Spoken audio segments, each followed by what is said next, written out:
السلام علیکم ورحمۃ اللہ وبرکاتہ۔ میں قاری امجد علی حسان دہلی۔ اعوذ باللہ من الشیطان الرجیم،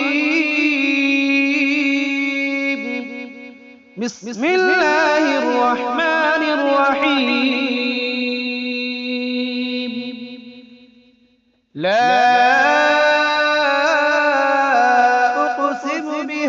البلد وأنت حل بهذا البلد ووالد وما ولد لقد خلقنا الإنسان في كبد أيحسب أن لن يقدر عليه أحد يقول أهلكت مالا لبدا أيحسب أن لم يره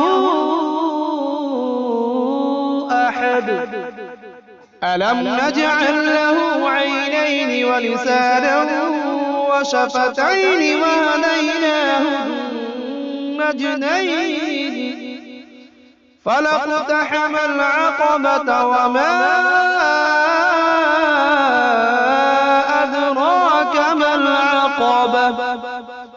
فك رقبة أو إطعام في يوم ذي مسغبة يتيما ذا مقربة أو مسكينا ذا متربة ثم كان من الذين آمنوا وتواصوا بالصبر وتواصوا بالمرحمة أولئك أصحاب الميمنة والذين كفروا بآياتنا هم أصحاب المشأمة عليهم نار